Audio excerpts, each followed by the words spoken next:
Maintenant, on va faire un petit gâteau d'amandes. Hein. Ceux-là sont super bons, super cool et super chouettes. Donc, comme son nom l'indique, c'est aux amandes. Donc, pour la recette, il nous faudra 250 g de farine avec un peu de sel, 250 g de sucre, 170 g de beurre, 170 g de poudre d'amande, 2 cuillères à soupe de rhum, 2 œufs et 100 g d'amandes effilées pour la déco. Donc je mets la farine, la poudre d'amande, le beurre dans le saladier. Je rajoute un œuf entier plus un jaune. Alors le blanc du jaune, je le garde pour la fin.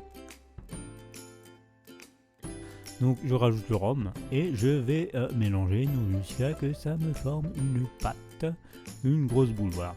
Donc une fois que ça m'a formé une boule, je vais tout simplement la sortir et la filmer. Je vais la mettre au frigo pendant 1 heure, donc la laisser reposer. 1 heure plus tard, je sors ma pâte et je l'étale donc à l'aide d'un rouleau à pâtissier. Ce que je vais faire maintenant, c'est former donc avec des petits emporte-pièces. Je vais faire des petits ronds, tout simplement, de à peu près 4-5 mm d'épaisseur.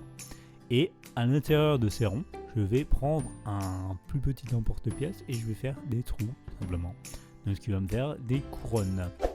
Voilà.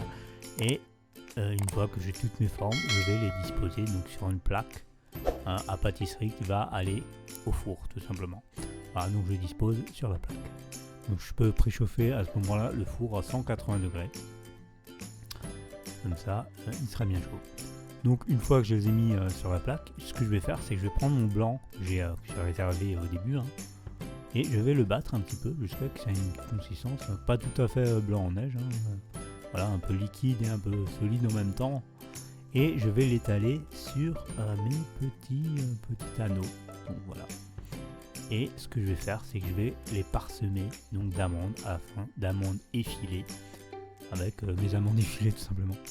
Et je vais mettre tout simplement cette plaque, elle va aller au four, un four préchauffé, donc 180 degrés, pendant à peu près 15 minutes.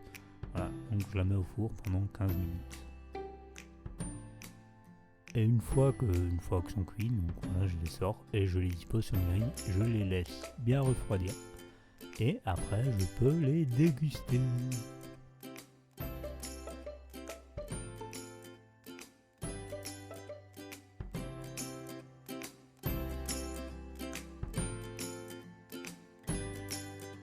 Alors il y a plusieurs possibilités, soit je les enfourne 15 minutes à 180 degrés, donc ça aura un cœur un peu plus fondant, ou alors 20 minutes à 180 degrés, et là ce sera des gâteaux un peu plus secs, un peu plus durs.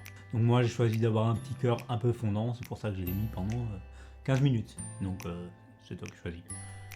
C'est l'heure de t'abonner à ma chaîne, et puis aime la vidéo, partage, et voilà.